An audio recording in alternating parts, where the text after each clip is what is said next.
Well, it was really an accident. In England I'd had lots of temporary jobs, and one day my flatmate threw me a book, and it was Learn Spanish in a Week, a little book, and I thought I didn't understand what this meant to me for the next 2 years, and then my brother had a job in Murcia, but he couldn't go there because he had an interview at Oxford University to go and study there. So I took the job in Murcia, and I told my friends that I was going to Spain, and they thought this is really romantic and really sort of like an adventure. And I met Steve, El Baco in French Dogs, in a coffee bar called Bungee's in London. It's quite a famous coffee bar, Bungee's, where Simon Garfunkel played. And I told Steve, and Steve said, I'd love to come with you.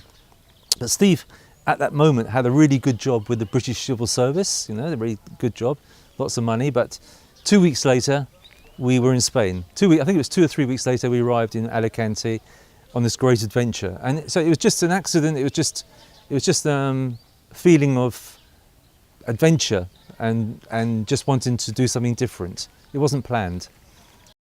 In Alicante, when we got off the plane, Spain in those days was a very sensual place. It had it smelt different to England. For example, everybody smoked ducados, and there's this smell of black tobacco everywhere, and coffee and food. So it was very different to England. It just all the senses hit you, and the noise. It was noisier. And when we got to Alicante, we took the train down to Murcia, and it was one of those really old trains. And I was smoking some of my father's roll-up tobacco, not marijuana, but it was just ordinary tobacco.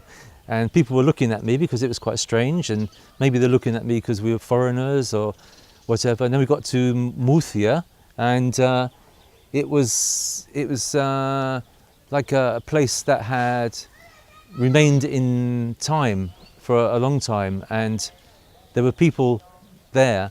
They seemed to dress the same because there was very little difference in clothing in those days, I felt.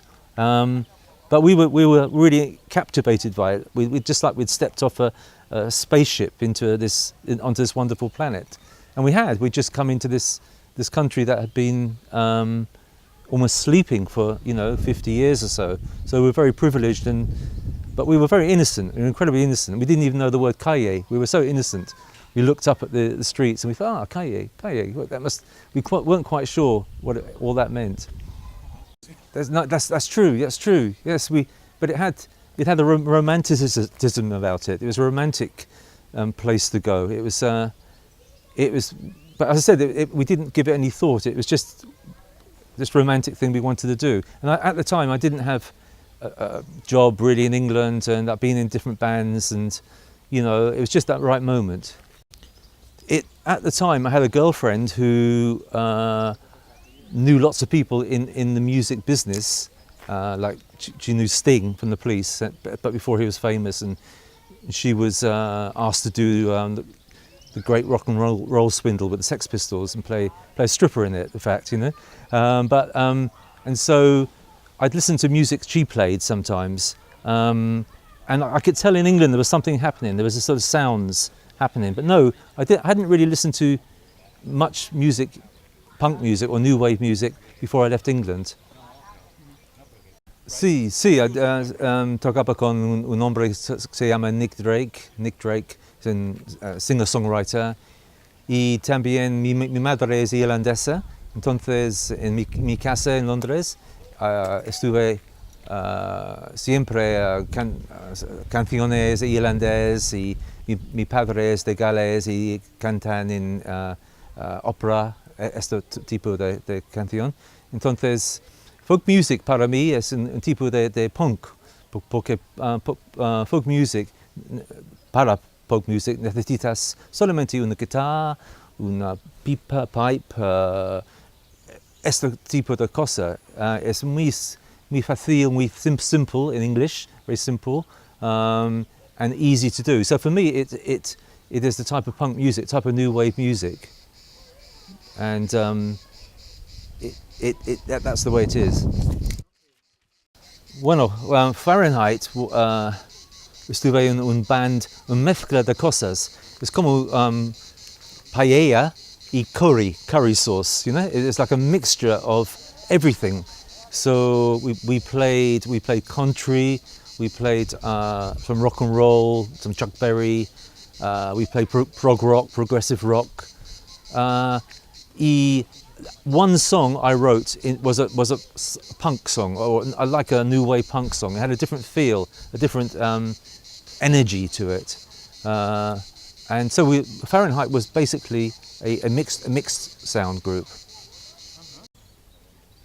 Bueno, why did we start a band? We're in Spain. We were musicians. Both Steve and myself had played in bands in England for many years, and I can't really answer that question, but where we lived in Murcia, we lived with a German couple, Hartmut and Christina, if they're watching, and they were the most hedonistic couple I've ever met in my life. We had wild parties every night, we were at the disco every night, and I suppose we were just back at the flat playing, and I think maybe someone said, why don't you start a band? And so what we did, we got the equipment, or we call equipment, a few broken amplifiers over from England and a few guitars, and we met people in Murcia and we played at the Bullring there, the first rock band to play at the Bullring, and we did a few gigs in around Murcia area, and so it was just a fun thing to do. There was no plan, it was just accidente. Después de Murcia fue a Barcelona, porque en Barcelona hay más oportunidades para tocar y cosas como esto. Pero en Barcelona, we didn't know anybody. We arrived, I think I hitchhiked half the way to Barcelona with a very heavy guitar and an amplifier from Murcia. It was a very tough journey. We had no money. No tenemos pasta. In Barcelona, the French dogs didn't exist. The name didn't exist. We were still called Fahrenheit because of the English temperature scale, obviously. And we knew one person in Barcelona, and he met us in the Barrio Gótica, and that was Bernard Chauvier, who was going to become our guitarist.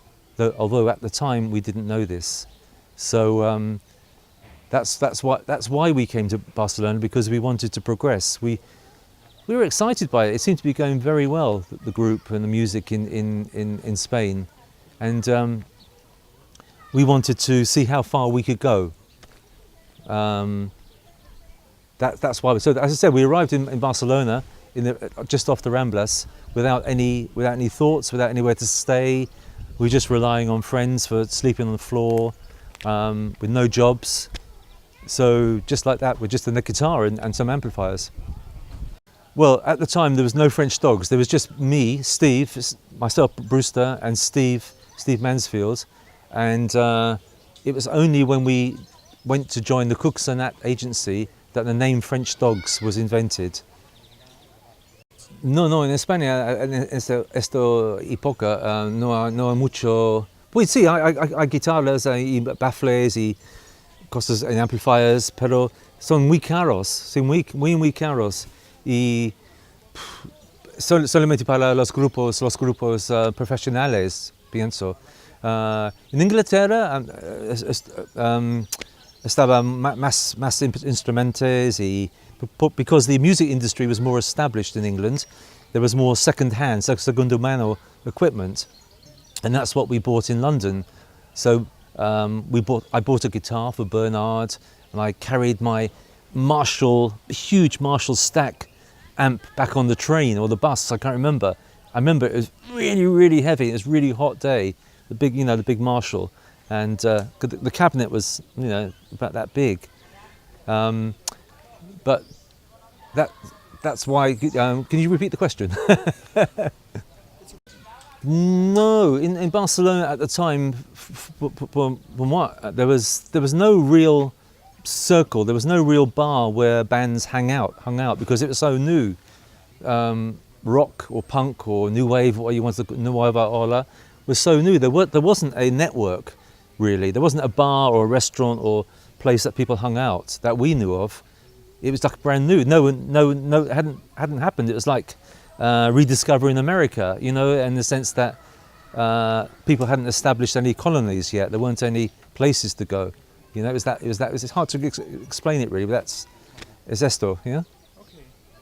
So to answer your question, to be different was easy because you just needed to wear, I don't know, like my plastic trousers or something like that, or something I bought in England, like a t-shirt with Slade on it or something like this, you know? But I wasn't wearing punk clothes really. A little bit punky. I had my hair a little punky and an earring, and so a little bit different, little touches, you know, little touches, but very subtle touches really. Yeah, we did. We had problems with the police. We had in Barcelona at the time, and in Spain in general, and outside of Catalonia, the police. It was very. There were lots of people in uniform. You walked down the Ramblas. There were soldiers coming home from the mili, and there were lots of policemen, greasers, I think they were called, greasers, yeah, at the time, and the Guardia Civil, and so it was a very militaristic place. It's hard to imagine now. Lots of people in uniform. And I remember one night going down the Ramblas with Bernard, I think it was Louise, Steve and myself, and the police just said, come over here, where's your passport, where's your identity card? And being British, we didn't have identity cards. We don't have identity cards to this day, and I hope we never will. And so we just said we haven't got them. So the police just said, I think we had a guitar, and he knocked on the guitar with his truncheon, his stick, and said, okay, I see you again with no passport, no identity card. You go to the police station, you know. So you know, it was that feeling that you could be stopped any point, and we didn't want to carry our passports in case we lost them, you know. So it was that sort of feeling really. But that we didn't have that much trouble. No, we had to send our lyrics away for French Dogs to the censor in Madrid and write it in English. And I said they won't understand, but we still had to send them away. Yeah.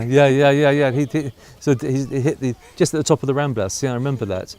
And of course, in Barcelona one night, Steve and I were looking for somewhere to eat. We're in Barrio Chino, and all of a sudden there was screaming and there was sound of bullets firing, and there was tear gas everywhere, just smoke everywhere.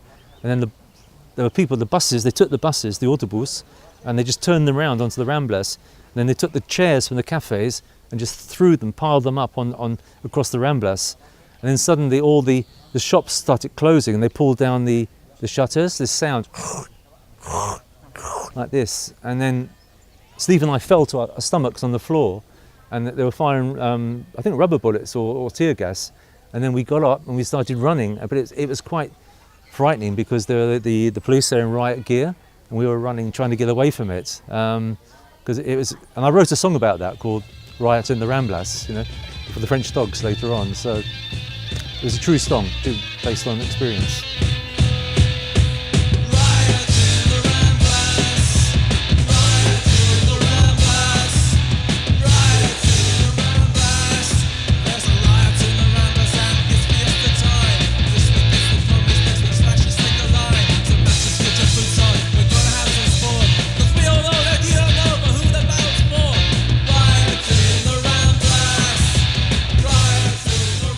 Sí, hay drogas eran drogas en Barcelona, pero recuerdas que en esta época, este tiempo, drugs y gente y policía is una mezcla muy dangerous, very dangerous, yeah, because the police were very heavy about if you were caught with drugs on you. The penalties were quite high, you know. There was no lenient, there wasn't liberal at all. And entonces there was, I would say, less drugs than today. Less drugs. There were drugs, but you know, I mean, I think I had my last trip in Barcelona, but it was the danger. You ran a risk. You ran a risk with drugs. But no, in sense of the music, drugs didn't play a big part of it. Not anything really, not I can remember.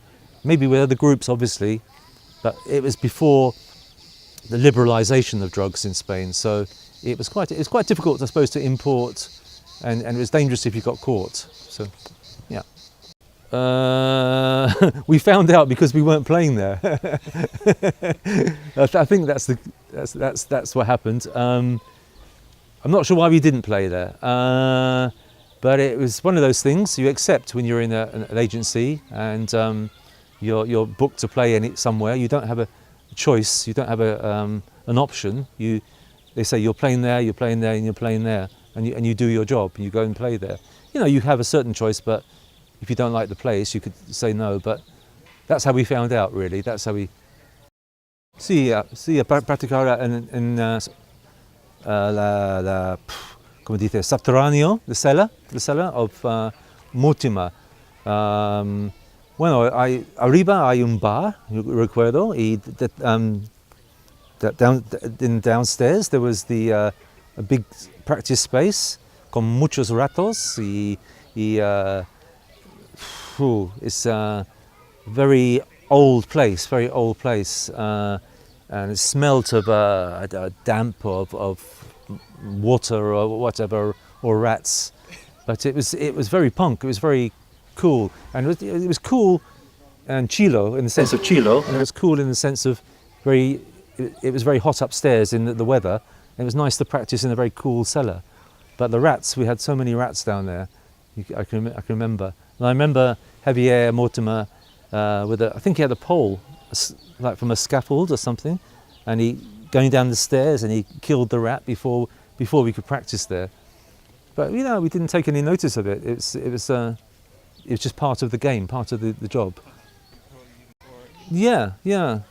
Un día estuve en el jardín putting up the washing. I was living in Ocata, just outside of Barcelona, not far from Premià del Mar, and I was thinking of going home back to England, and Steve came into the back garden, Steve Mansfield, El Baco con the French dogs, and he said, I've just seen a noticia, I think it was in Gay and Company, and there's an agency called Relacionat, and they want to sign up young bands.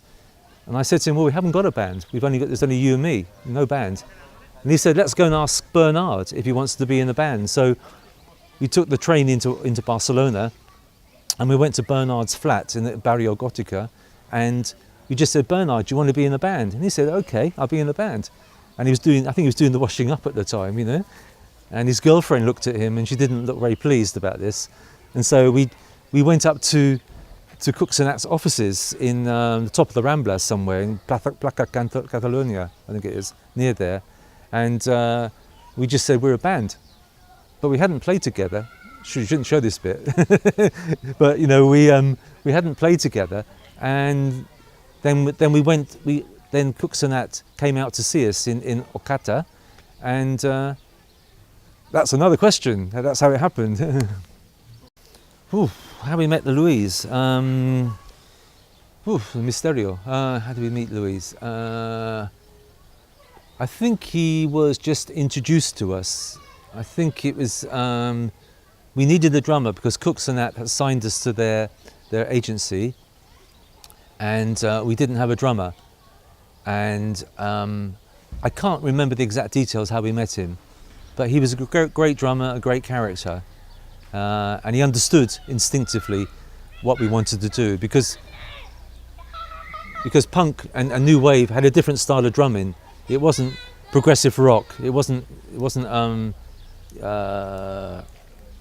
jazz. It had to be simple but straight, and it was very hard to find a drummer who could do that without doing too many fills. Or you just want someone who went down dung dung dung dung like that.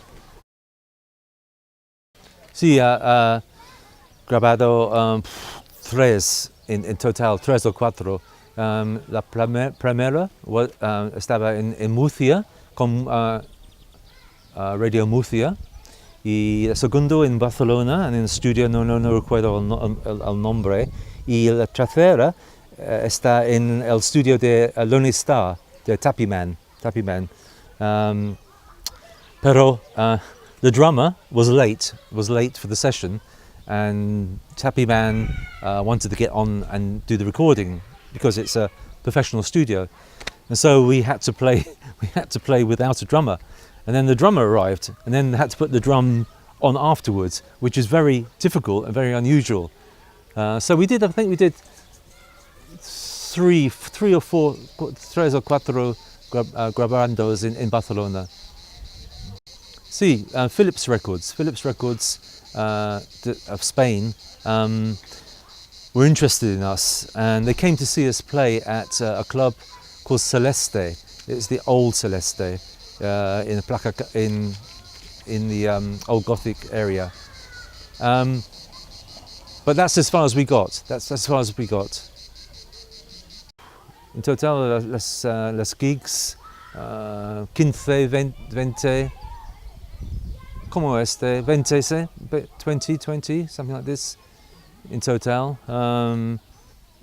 Algunas small discotecas, cerca de Premio del Mar, or otra gigs. Small bars we played as well.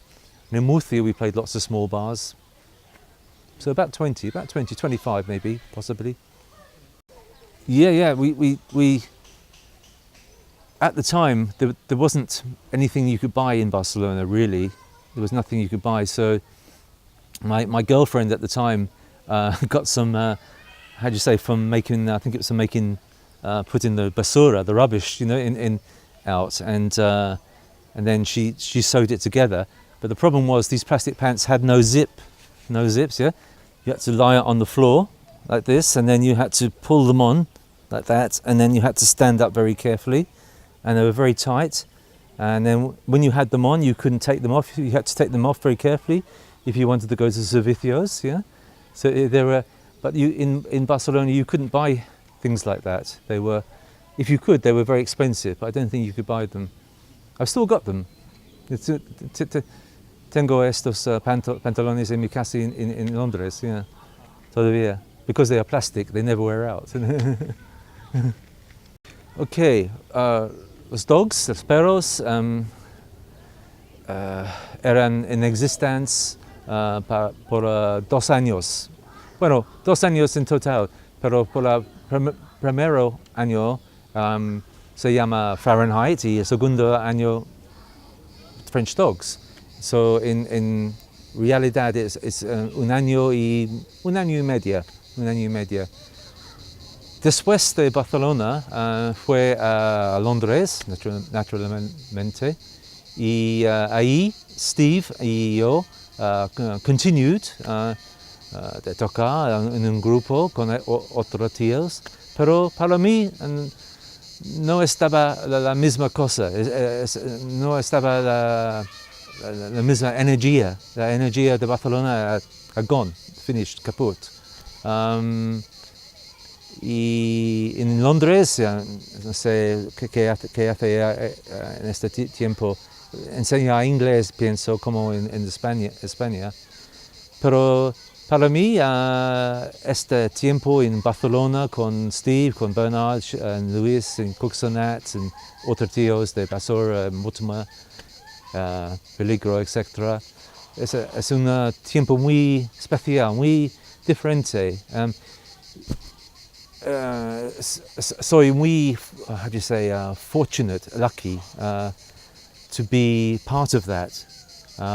It was a very unique time, never to be repeated, because politically, socially, Catalonia and Spain in general was changing, and we were lucky to be there at that point.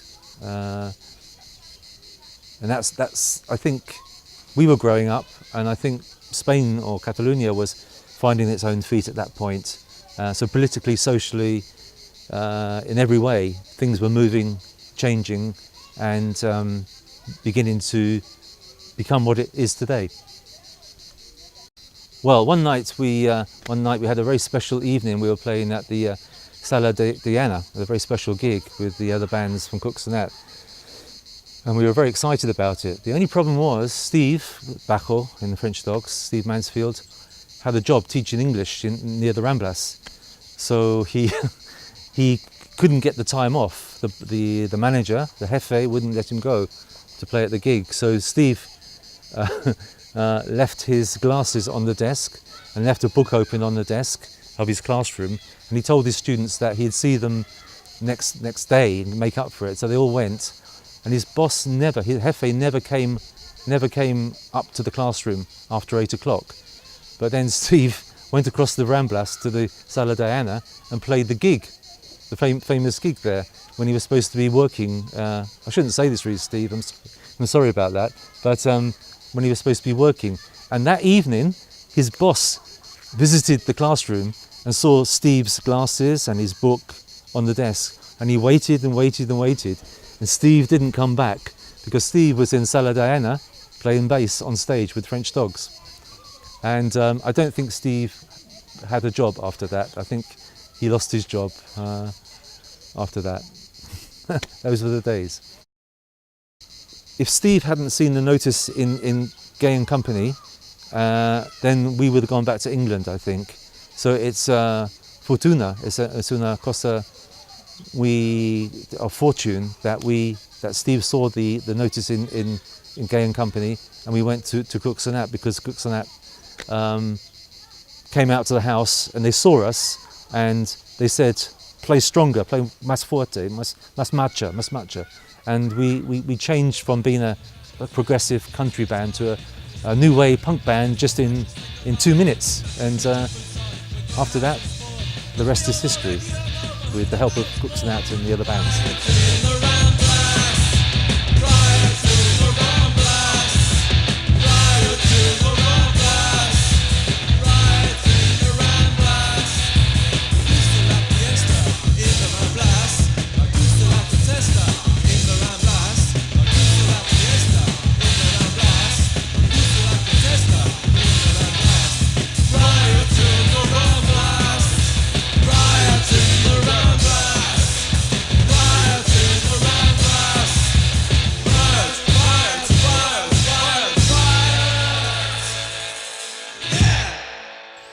Bé, Catalunya, moltes gràcies i bona sort.